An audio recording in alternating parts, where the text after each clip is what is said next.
Hi, everyone. Let me ask you a question. Have you ever wondered why some of the nicest, kindest, and most generous people end up spending so much of their time alone? It's a paradox, isn't it?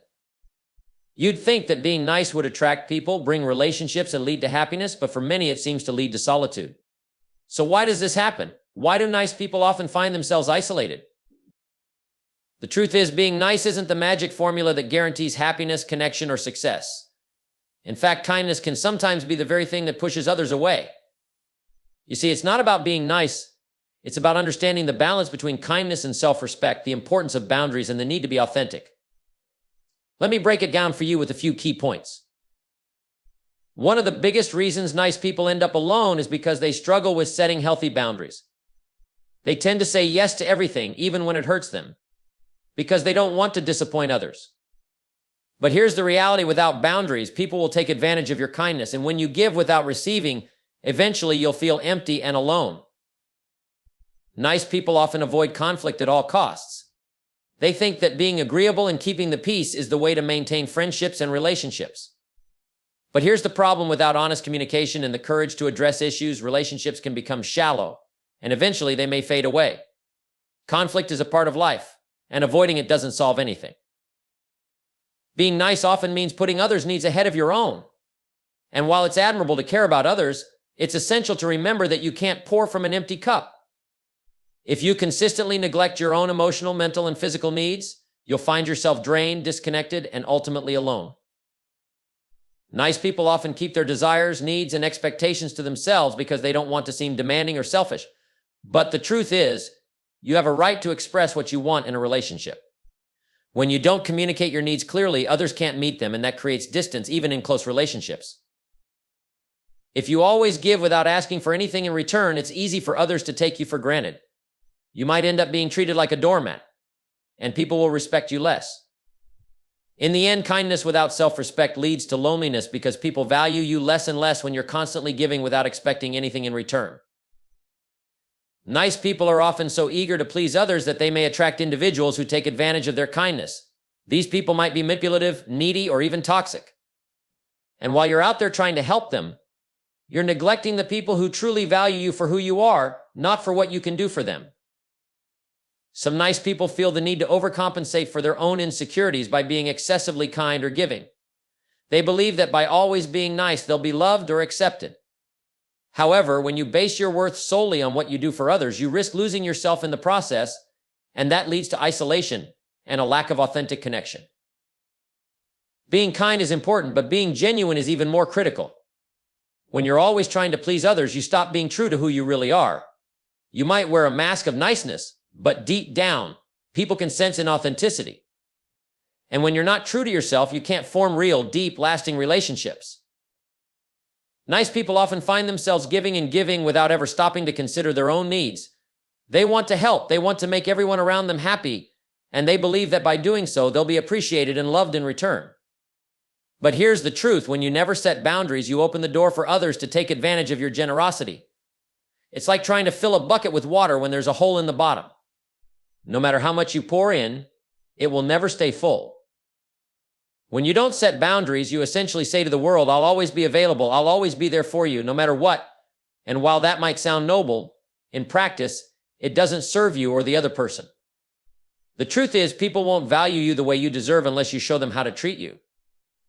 If you're constantly giving without expecting anything in return, you're not teaching others to respect you, you're teaching them that they can take whatever they want from you without consequence. The lack of boundaries often stems from a deep fear of rejection or disappointing others. You think, if I don't help, if I don't show up, people might not like me, but what you may not realize is that by failing to set boundaries, you're actually doing yourself and others a disservice. Without boundaries, you cannot maintain your personal integrity. You're sacrificing your time, your energy, and even your peace of mind, all in the name of pleasing others. This can eventually lead to burnout, frustration, and loneliness. Setting boundaries is not about being selfish. It's about understanding your own limits and knowing when to say no. It's about protecting your time, your mental health, and your well-being so that you can show up as the best version of yourself, not just for others, but for you. Boundaries are the silent statements that define how much you're willing to give, how much you're willing to take, and what you're willing to tolerate. When you fail to set boundaries, you allow people to step into your life and take whatever they want.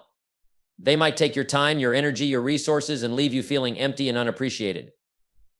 But when you set boundaries, you create space for people who value and respect you for who you are, not for what you can do for them.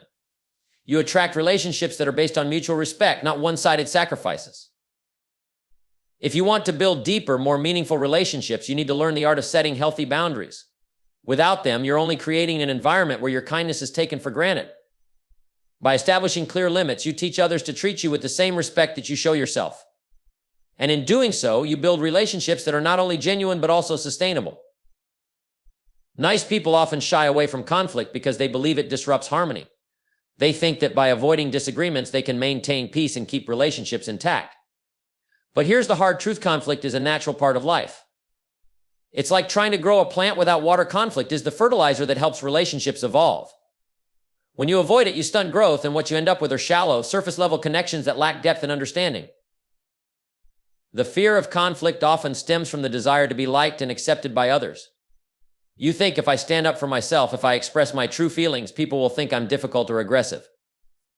This fear keeps you quiet, holding your thoughts and feelings inside, letting resentment build up over time. But what you might not realize is that avoiding conflict doesn't make the problem go away. It only pushes it down, where it festers and grows. Over time, this leads to frustration, emotional distance, and eventually breakdowns in communication. The irony is that when you avoid conflict to keep the peace, you actually create a false sense of peace. The underlying issues don't disappear, they linger, unresolved, and the relationship becomes more of a facade than a true connection. When you don't address the tough topics, you miss out on the opportunity to build trust and intimacy. Genuine relationships are built on open, honest communication, even if that means having uncomfortable conversations. Facing conflict, on the other hand, is a sign of strength, not weakness. It shows that you are willing to be honest, to speak your truth, and to address the issues that matter. When you face conflict head-on, you don't only resolve problems, you deepen your connection with others. It's through tackling disagreements that you show your commitment to the relationship, that you're willing to put in the effort to work through challenges together. Avoiding conflict might seem like a way to protect your relationships, but in reality, it only undermines them. By not expressing your feelings, you deny others the opportunity to understand you fully. You suppress your own emotions and needs, which eventually leads to feelings of isolation. You may even start to feel like you're walking on eggshells, afraid to speak your mind because you're worried about upsetting someone. This creates distance, not closeness. You've got to remember that avoiding conflict doesn't make you kind, it makes you passive. You're not helping anyone by keeping your mouth shut when something needs to be said. True kindness is speaking up when it's necessary, being courageous enough to have the difficult conversation, and creating space for understanding and growth. So the next time you find yourself avoiding a tough conversation, ask yourself, am I doing this to protect the relationship, or am I doing this to protect myself from discomfort? When you choose to embrace conflict, you give yourself the chance to grow, to learn, and to build stronger, more meaningful relationships. After all, it's through conflict that we refine our values, strengthen our boundaries, and grow closer to others. Nice people often put the needs of others ahead of their own, believing that by constantly giving, they'll earn love, respect, or appreciation in return. But here's the problem: when you always put yourself last, when you sacrifice your own well-being for the sake of others, you eventually find yourself empty. You're pouring from an empty cup, and no matter how much you give, there's nothing left for you. Over time, this leads to burnout, frustration, and a sense of deep loneliness. The truth is, you cannot pour into others if you haven't first filled yourself up. If you're always focused on meeting the needs of everyone around you while neglecting your own, you'll lose sight of who you are and what you truly need. And when that happens, it's easy to fall into resentment, feeling taken for granted, or wondering why you feel so unappreciated. You've given everything you've got, but because you haven't cared for yourself along the way, you'll find that the well is dry. Self-care isn't selfish, it's essential. In fact, taking care of yourself is the most loving thing you can do for others. When you're physically, emotionally, and mentally healthy, you're in a better position to help and support those around you. But when you ignore your own needs, you're not only hurting yourself, but you're also weakening your ability to truly help others in a meaningful way. When you don't prioritize your own needs, you start to lose touch with your passions, your desires, and your goals. You become so consumed by what everyone else wants that you forget to ask yourself, what do I need? What makes me happy? What do I want to achieve? Without taking the time to answer those questions, you drift through life, living on autopilot, just reacting to the demands of others. But a life lived without intention is a life that lacks purpose. It's easy to think that by being the one who always helps, always gives, and always sacrifices, you'll gain the approval and admiration of others. But people are drawn to those who are authentic and self-aware, not those who burn themselves out trying to be everything to everyone. When you constantly put others first, you risk becoming a martyr, someone who is so focused on others that they lose sight of their own worth. You are worthy of love, respect, and care, not just because of what you do for others, but because of who you are. To build lasting, fulfilling relationships, you must first learn to take care of yourself. That means setting aside time for your own needs, nurturing your mind and body, and learning to say no when you're stretched too thin. It means recognizing that you are just as important as anyone else in your life, and that taking care of yourself is not a luxury, it's a necessity. When you start prioritizing your own needs, you stop living for others' approval and start living for your own fulfillment. You become more centered, more grounded, and more capable of giving because you've taken the time to replenish yourself. And when you give from a place of abundance, you give with true joy rather than out of obligation. Your generosity will come from a place of strength, not weakness, and that's the kind of giving that builds true connection and respect. Remember, taking care of yourself isn't a sign of selfishness, it's a sign of self-respect. When you honor your own needs, you teach others to honor you too. You show them that you value yourself, and in turn, they will value you more. You don't need to be everything to everyone, but you do need to be something to yourself. Only when you've filled your own cup can you truly share its contents with others. Nice people often hold back when it comes to asking for what they truly want. They don't want to seem demanding or selfish or risk upsetting others by expressing their needs. They convince themselves that by simply being kind and giving, their desires will somehow be understood and met. But here's the reality: when you don't ask for what you want, you are setting yourself up for frustration and disappointment. People can't read your mind, and more often than not, they don't know what's in your heart unless you tell them. The problem with not asking for what you want is that you end up settling for less than you deserve. You keep your desires, your needs, and your expectations bottled up, hoping that others will magically know what you need. But this isn't the way life works. If you never express your thoughts, people won't know how to respond, and you'll find yourself stuck in situations where your needs are never met. You'll wonder why others aren't giving you the same level of attention or care that you give them. But in reality, they don't know that you're longing for something more because you never asked for it. Too often, nice people fear that asking for what they want will be perceived as being selfish or high maintenance. But that's a false belief. Asking for what you want isn't about being selfish, it's about being clear and honest. It's about knowing your value and having the courage to express it. If you don't ask, how will anyone know what you truly need? If you don't ask, you risk being ignored, overlooked, or taken for granted. The people who are truly meant to be in your life will appreciate your openness and be willing to meet you halfway. But they can't give you what you need if you don't first express it. When you don't ask for what you want, you settle for what others are willing to give. And while that might seem like a way to keep the peace, it ultimately creates dissatisfaction and resentment. You end up feeling like you're doing all the giving and receiving little in return. This isn't a balanced relationship, and over time, it leads to emotional exhaustion. You've given everything you have, but you've never taken the time to ask for what you need in return. This is where frustration builds, because deep down, you know you're worth more than what you're getting. Learning to ask for what you want is about reclaiming your personal power. It's about understanding that your needs are just as important as anyone else's. When you ask for what you want, you're showing that you value yourself and your desires. You're telling the world that you are worthy of respect, love, and attention. You're teaching people how to treat you, and in the process, you're teaching yourself to honor your own worth. There's a certain freedom in being able to clearly express what you need, whether it's in a relationship, at work, or in any area of life. When you ask for what you want, you give the other person the opportunity to meet your needs or to let you know if they can't. And that in itself is valuable. It removes the guesswork, and it brings clarity to your relationships. Instead of wondering why someone isn't fulfilling your needs, you can address the issue directly, with honesty and respect. By asking for what you want, you are opening the door to deeper, more authentic connections. You're teaching others to communicate openly with you as well, and that creates a foundation of trust. You can't expect others to give you what you need if you don't first make it clear what that is. By asking, you not only empower yourself, but you also give the people in your life the opportunity to show up for you in a more meaningful way. Remember, your wants and needs are important. And by learning to ask for what you want, you show the world that you are worthy of receiving it. Don't be afraid to express your desires.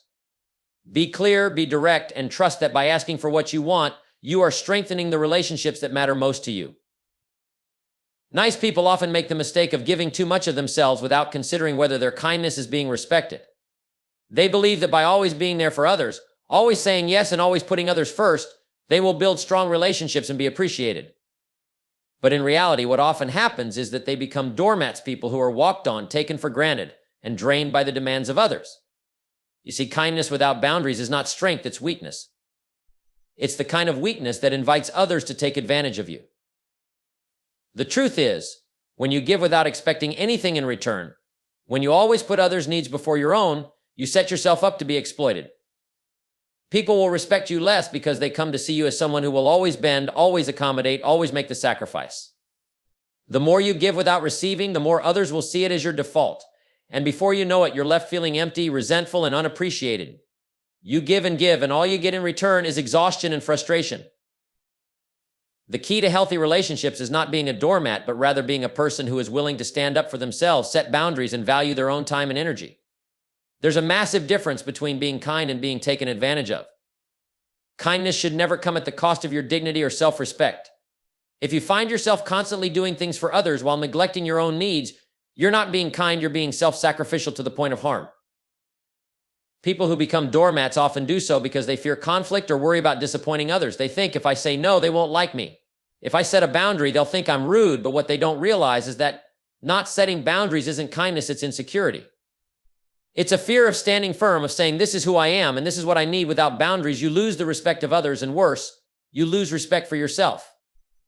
Over time, the people who take advantage of you will become more demanding, and you'll continue to give until there's nothing left. Being a doormat means you're not valuing your own worth. You're allowing others to treat you in a way that's beneath you, thinking that by enduring the mistreatment, you're somehow being noble or virtuous. But the truth is, you deserve to be treated with respect, just as much as anyone else does. You have the right to stand up for yourself, to protect your time, and to say no when you need to. Your kindness is a gift, and like all gifts, it should be given freely, without feeling obligated to give everything all the time. If you want to stop being a doormat, you need to learn how to say no and how to protect your own energy. When you start setting healthy boundaries, people will begin to respect you more, and you'll find that you have more energy to give where it matters. By learning to say no when you need to, you actually teach people how to treat you with the respect you deserve. And this creates a far stronger, more fulfilling relationship dynamic, built on mutual respect rather than one-sided sacrifice. Being kind doesn't mean you have to say yes to everything. It doesn't mean you have to always put others before yourself. It means knowing when to give and when to protect your own well-being. It means being kind to yourself as much as you are to others. When you stop being a doormat, you start becoming the kind of person who attracts relationships that are balanced, respectful, and fulfilling. Remember, your time, your energy, and your peace of mind are precious. Don't let anyone take them for granted. When you set boundaries and demand the respect you deserve, you show others that you value yourself. And that, my friends, is the foundation for any successful relationship, whether personal, professional, or otherwise. It's only when you stop being a doormat that you start living with power, purpose, and true fulfillment. Nice people, more often than not, attract the wrong kind of people into their lives. Why? Because they are so focused on being kind, generous, and accommodating that they overlook the importance of the quality of the relationships they're building. They give and give, thinking that by being good, by being the person others can always rely on, they will attract those who genuinely appreciate them. But here's the truth: if you're constantly giving without expectation of anything in return, you can attract people who are looking to take advantage of your kindness, not truly connect with you. And that's a dangerous dynamic to create. The problem arises when nice people don't set boundaries. Without boundaries, people will take, often without hesitation, because they know you'll always give. These people don't come into your life because they admire your qualities or because they want to build a genuine connection. They come because they see an opportunity to benefit from your generosity. Over time, they take advantage of your time, your resources, your energy, and leave you feeling drained, unappreciated, and worst of all, misunderstood. You end up wondering why the people you attract are always needy, selfish, or manipulative. The truth is, your kindness without limits can attract the wrong people.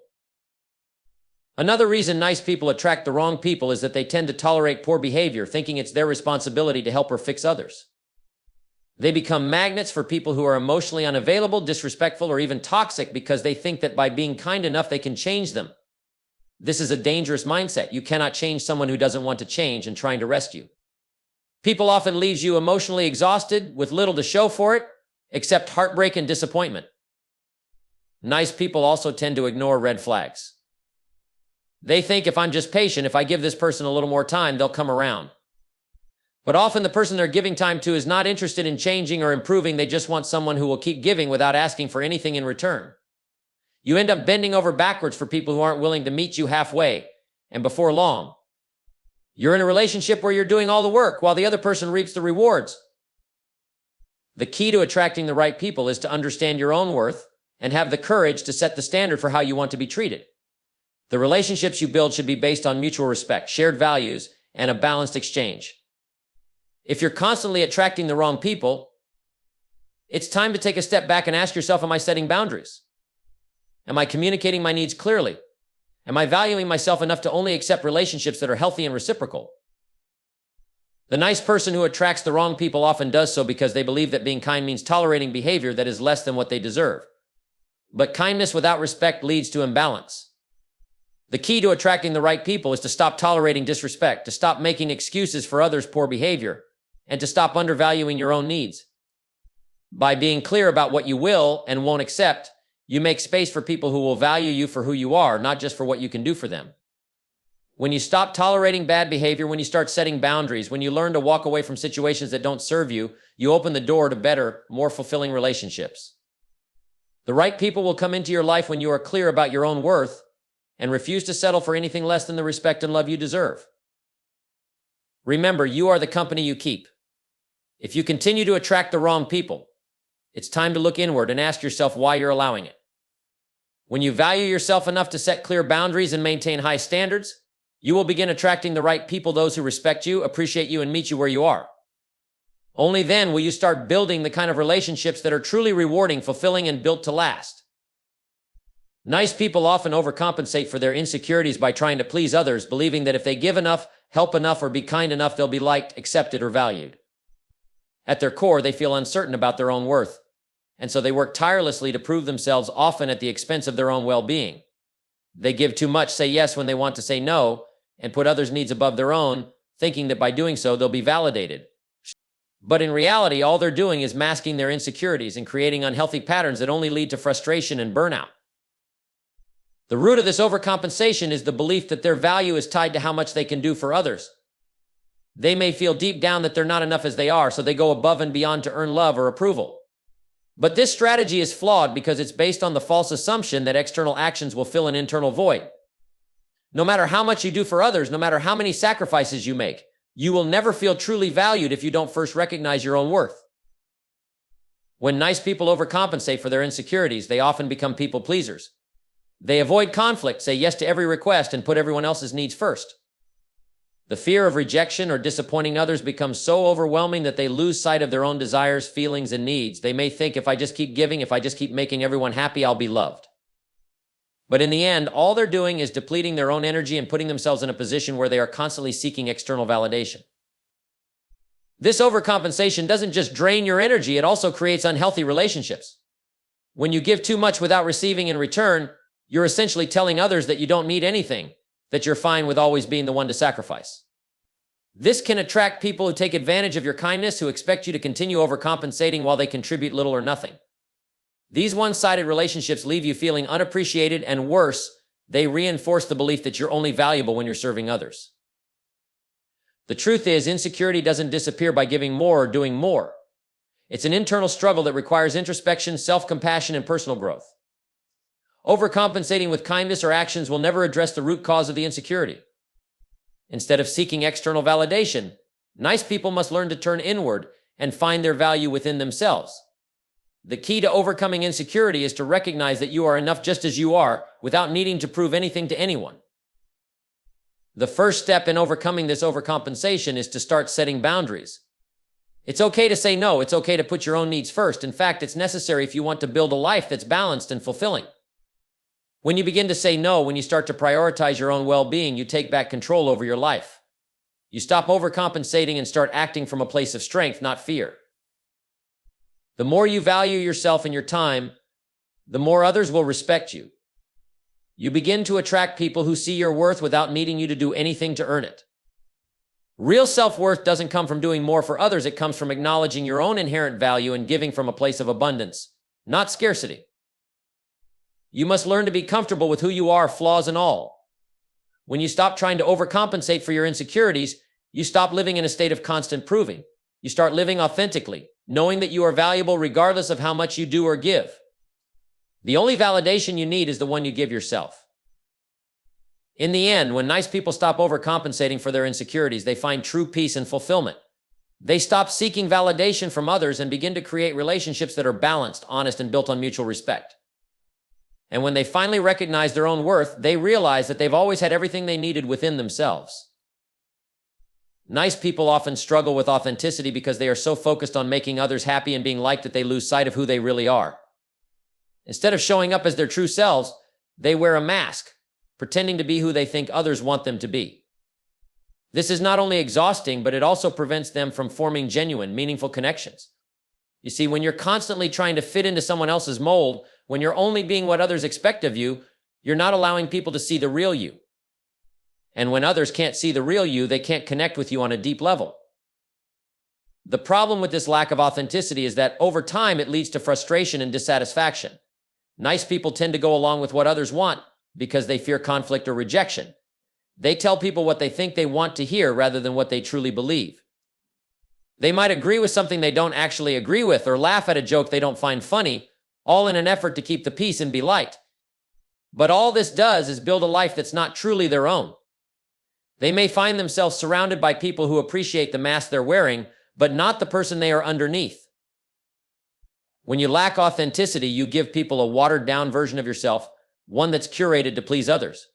The problem is, this version of yourself is not sustainable. It's tiring to constantly be someone you're not. Eventually, the truth comes to the surface.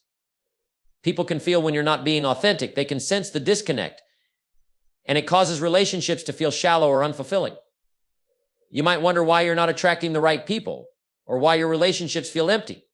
It's because people are connecting with a version of you that isn't real. Authenticity is the foundation of lasting, meaningful relationships.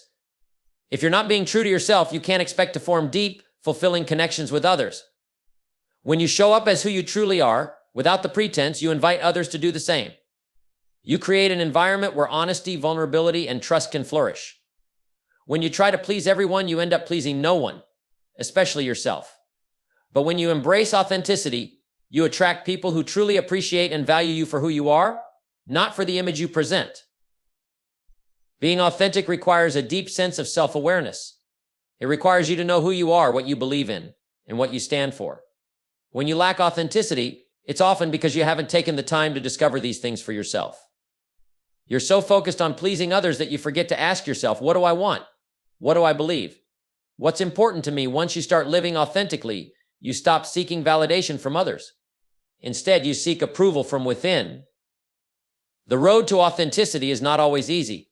It means being vulnerable, being willing to stand up for what you believe in, and not being afraid to disappoint others. It means saying no when you need to, even if it feels uncomfortable. It means embracing your quirks, your flaws, and your strengths without apology. It's about owning your uniqueness and no longer hiding behind the mask of niceness in an effort to gain approval. When you live authentically, you begin to feel a sense of peace and satisfaction that comes from knowing you are living in alignment with your true self. When you start living authentically, something incredible happens. The right people start showing up. The people who are truly aligned with who you are, who respect your boundaries, who appreciate your values and your unique qualities, will naturally be drawn to you. And the people who are only interested in the mask you wear will fade away. You'll begin to realize that the only relationships worth having are those where both parties are genuine and true to themselves. So stop worrying about what others think. Stop pretending to be someone you're not just to fit in or gain approval. Start living with authenticity, and you'll find that the right people, the right opportunities, and the right experiences will start aligning with who you really are. Be yourself, and the world will adjust accordingly.